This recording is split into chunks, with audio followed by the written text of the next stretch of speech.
The silent shock of your heartbeat. How many times have you felt your heart skip a beat just for a few seconds?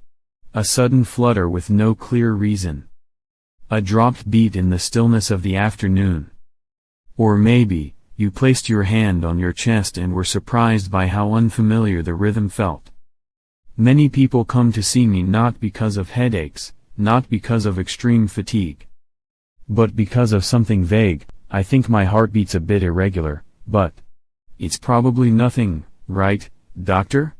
I've heard that hundreds of times. And often it's true, it's not dangerous. But sometimes, just one moment of dismissal becomes the moment you lose the rest of your life as you knew it. Let me tell you about Mr. Frank, 68 years old, who lived an exemplary lifestyle. Morning walks, healthy meals, no high blood pressure, no diabetes. He stepped into my office with a kind smile and shared just one concern: lately I feel a bit tired in the afternoons, and my heart races a little. Nothing serious, I'm sure. I placed 2 fingers on his wrist, and I froze. Not because it was too fast, or too slow, but because it was irregular in a strange way. It was atrial fibrillation. No clear symptoms. No pain. No fainting. Just erratic beats, from time to time like a knock on the door no one answered.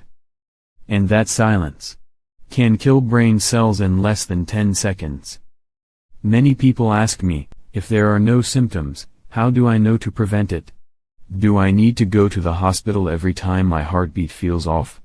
I feel fine. Could this really happen to me?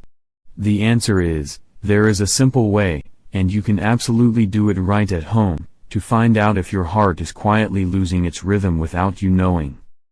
And today, I'll share that with you, along with real stories, and clear guidance, so you can protect your voice, your memory, and your life, all from one small action.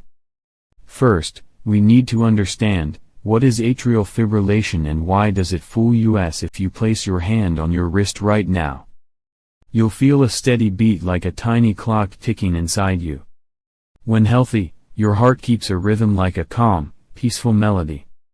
But when atrial fibrillation occurs, that melody turns into a chaotic drumbeat. The rhythm is lost. Atrial fibrillation, also known as AFib, is a condition where the atria of the heart beat in a rapid, irregular way. This prevents blood from being pumped smoothly from the heart to the rest of the body. Imagine trying to pour water into a glass, but your hand keeps shaking. The water doesn't flow steadily, it splashes and pools. When blood pools inside the heart, it can form small clots. They sit there silently waiting for one sudden heartbeat, then get pushed into the brain's blood vessels, causing a sudden blockage. What frightens me the most is that over 30% of people with atrial fibrillation have no clear symptoms. No chest pain. No shortness of breath. No fainting. Just a subtle, odd feeling, sometimes lasting only seconds a day. I remember Mrs. Linda, a 73-year-old retired teacher from Oregon. She once told me, "I thought it was just stress because my daughter was about to give birth. Sometimes I'd feel my heart race. But I'd take a few deep breaths, and it would go back to normal." And she was right. Her heart beat normally almost all day. But in a few fleeting moments, that rhythm slipped. And during one of those moments, a blood clot left her heart and entered the right side of her brain. She lost the ability to speak for 2 days. Thankfully, we caught it early. We used clot-busting medication in time. Her voice returned. Her memory was spared. But from that day on, she checked her pulse every morning like brushing her teeth. Atrial fibrillation doesn't only affect those with heart disease. It can happen to healthy people, with no prior conditions, especially after age 60. Why? Because the heart's electrical cells begin to age like old wires in an aging house, flickering and unreliable at times. You don't have to be a doctor to detect it. What you need is to listen to your own heartbeat. Because sometimes, what's most dangerous isn't a loud pain, but the silence of a threat growing every hour. And there's one more thing I want to share next. When a blood clot leaves the heart, it reaches the brain in less than 10 seconds. And that can happen while you're having dinner, asleep, or laughing with your grandchild. In the next section, I'll walk you through exactly how a stroke happens from AFib, and why so many people never get the chance to say goodbye. The blood clot and its 10-second journey to the brain. When I was a child, my father once said something I only truly understood later in life: big things don't arrive with a bang. They come in silence when no one notices the little changes. As a brain specialist, I've come to understand that more than ever, because some of the smallest, quietest things can shatter a peaceful life entirely. I met Mr. Thomas on a crisp autumn afternoon. He was 74, living in the suburbs of Arizona. He looked healthy, had a bright smile, and walked with ease. He said, "I've felt a little short of breath lately. Not much, just a fleeting feeling." We ran some tests, and found atrial fibrillation and irregular heart rhythm. It makes the blood flow less smooth, more hesitant, like a stream blocked by stones. When the heartbeat is off, blood can pool, and in those spots, a clot as tiny as a grain of sand can form. You won't feel them. But once released, they can travel through the bloodstream. And if they reach the brain, in just 10 seconds, they can shut down memory, speech, or movement completely. A normal evening dinner, conversation, laughter. And then, a hand drops, eyes go blank, lips unable to form sound. I've seen those moments when someone is still alive, but momentarily lost within. I remember Mrs. Margaret, a patient who suffered a minor stroke due to AFib. She told me, "I was just sitting quietly. No dizziness. No pain. It just felt like someone was pulling me back from the inside." Thankfully, she was found in time. Her voice returned. Her memory remained intact.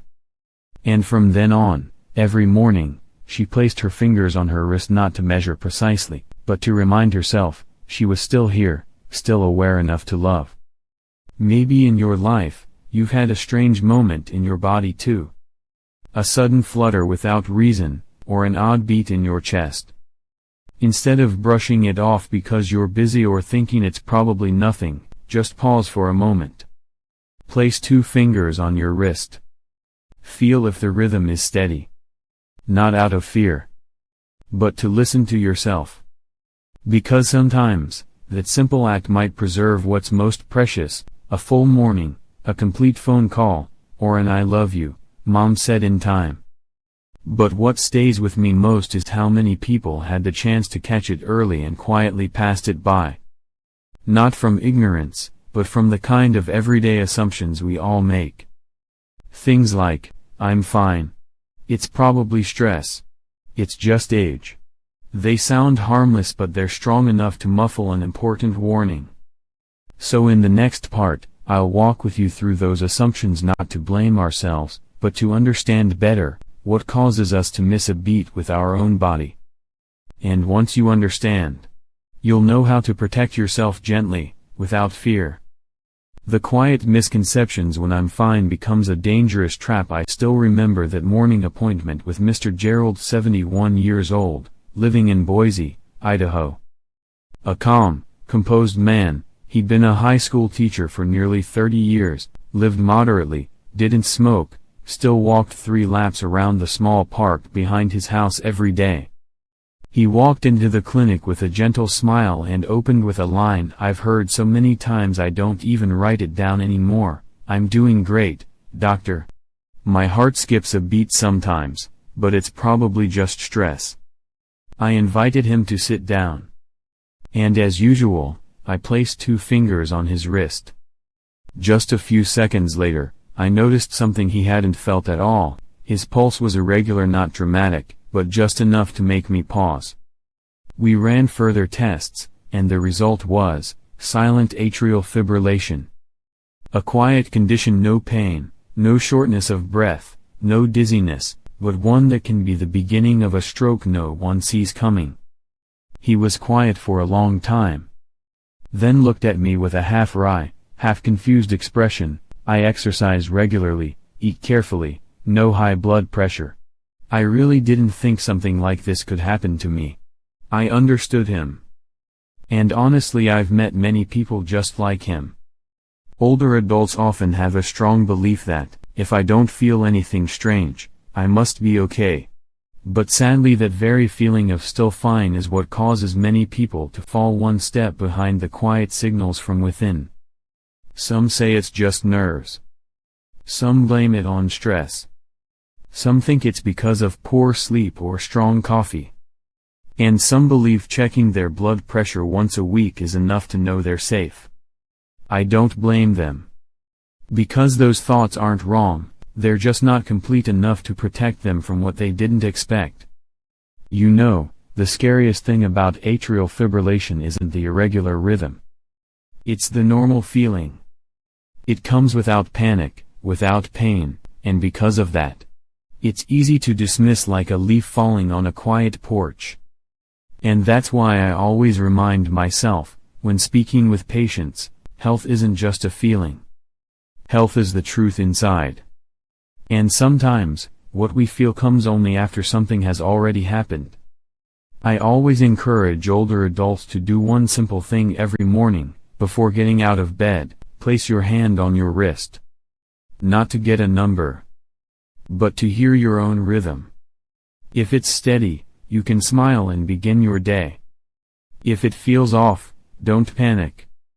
Write it down. And if it repeats 2 or 3 times a week, talk to your doctor. Not out of fear, but because you care about yourself at the right time. After that appointment, Mr. Gerald began checking his pulse every morning. A few weeks later, he started a mild medication to regulate his rhythm. I saw him again at his next visit. He was sitting beside his wife, holding her hand, and said to me so gently, "I'm still doing well, doctor. But this time, I'm well because I know my body, not just because I think I am." Some things you can feel clearly. And some, you only know if you pause for a few minutes each day. Pause to listen. Pause to check. Pause to live more deeply. Right after this, I'll show you the simplest way to do just that: how to check your pulse at home each morning. No machines, no equipment, just your own hands and a bit of mindfulness. And sometimes, that alone preserves not just a steady heartbeat, but your memory, your voice, and your connection to those you love. How to check your pulse at home: as simple as breathing. Many people ask me, how can I tell if my heart is beating incorrectly when I don't have any medical equipment at home? My answer is always very simple: you just need 2 fingers and 1 quiet minute. Truly. You don't need to be a doctor, and you don't need to be tech savvy. You just need to place 2 fingers on your wrist, right below your thumb, close your eyes and wait a moment. Your heart is telling you something. Just 1 minute. 1 minute that, if done every day, you could prevent things no one expects. What you need to pay attention to is not whether your heart beats fast or slow, but whether it beats evenly or not. If you feel skipped beats, or sudden bursts followed by a slowdown, that's your body quietly reminding you, please pay a little attention to me. I often guide my patients to check their pulse at 3 times during the day: in the morning upon waking, after a light walk or simple activity, and before going to sleep. Just that, and you've given yourself a gift: awareness. Checking your pulse is not about detecting illness. It's how you touch the rhythm of your own life, each day, gently and with love. But checking your pulse is just the starting point. A single action isn't enough if we don't continue. So, what should you do after you've learned to listen to your heartbeat? I want you to join me on a very small 7-day journey, but one that can make a very big difference for both your heart and your brain. 7-day roadmap to a calm heart and a healthy brain. We often hear about long-term health programs that are complicated and have many steps.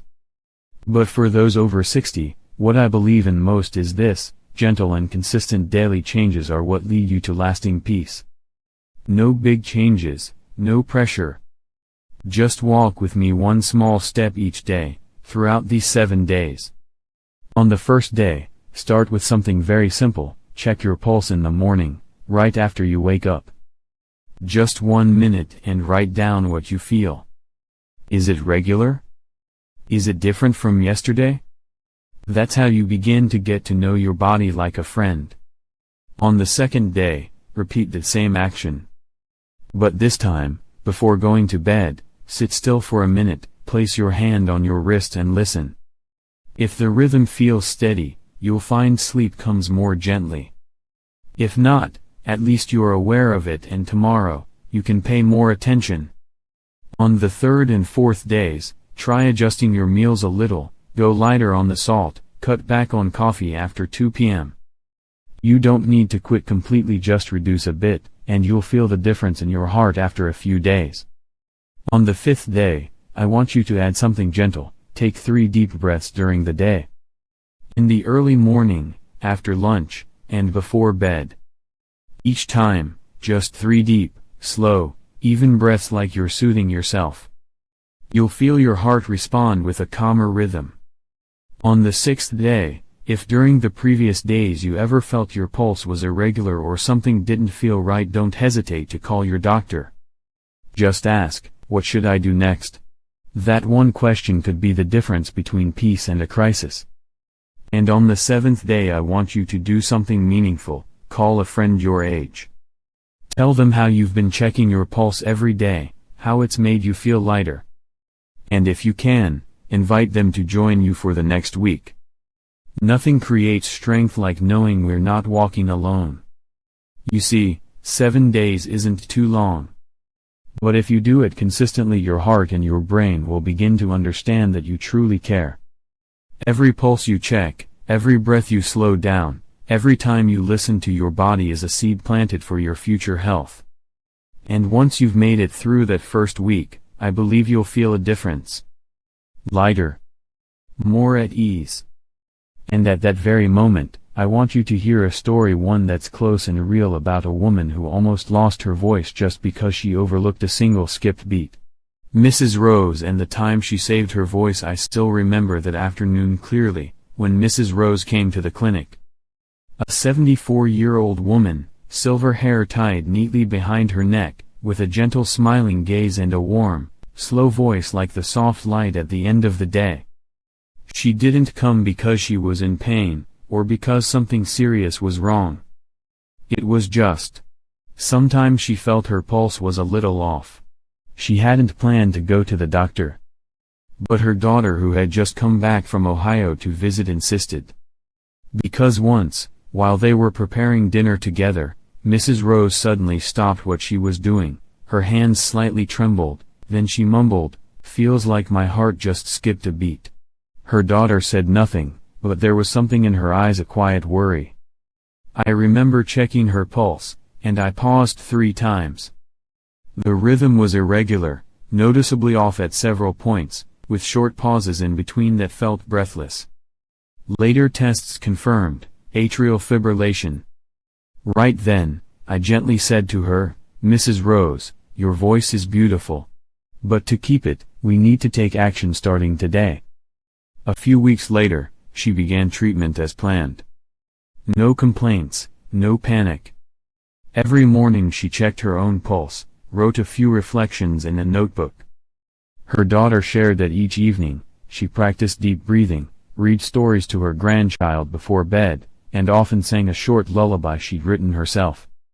3 months later, when she returned for a follow-up, her heartbeat had clearly stabilized. We didn't need to use strong medication. What was preserved for her wasn't just a healthy heart muscle, but also an intact voice, a memory that hadn't faded, and a bright, clear spirit. Mrs. Rose once said something that left me speechless. "Doctor, I used to think I was just an ordinary old mother. But now, I feel like I'm guarding an entire world in each heartbeat." No one protects your voice better than you by listening to your heart early on. You just need to not ignore the small signals. A skipped beat, a brief flutter, a restless night's sleep could be your brain's earliest whispers, hoping you'll pay attention. And if you're thinking about it right now, maybe this is exactly the moment to begin. If you've listened all the way to this moment, I believe you are someone who truly cares about yourself or about someone you love. We've just walked through a journey that just minutes ago, you might never have thought about. A journey that begins with an irregular heartbeat, moves through the image of a tiny silent clot traveling to the brain, and ends in the moment a voice was saved through early detection like Mrs. Rose. And now, that journey is pausing inside you. I'm not here to make you worry. I only want to remind you of something gentle, something human. Atrial fibrillation is real. And after 60, it's no longer rare. Feeling your pulse isn't hard. Just 1 minute a day, and you've given yourself a chance. And stroke can be prevented early right from a skipped beat we almost ignore. You don't have to change the whole world today. You just need to start with one small thing: listening to your heart every morning, like a quiet greeting to yourself. You deserve to live fully in every heartbeat. With clear memory. With a voice still whole. And with your own story still waiting to be told completely to those you love. If you've ever felt your heart beating strangely. If you've ever felt a flutter and didn't know why. Or if someone you care about has gone through that. I invite you to leave a comment, even just the words "I understand." Because maybe, your small note will reach someone else's heart exactly when they need it most. And if stories like this, honest, emotional, and healing, make you feel seen, I invite you to follow the Thrive 60 Plus channel. Because here, we don't just talk about illness. We tell the story of living well, living meaningfully even after we've stepped into a new chapter of life. If you think this video could help someone, a friend, a loved one, or simply someone walking quietly through their days, please share it with them. Thank you for listening. Thank you for choosing to stay with this story and for loving yourself, in a quiet yet deeply kind way.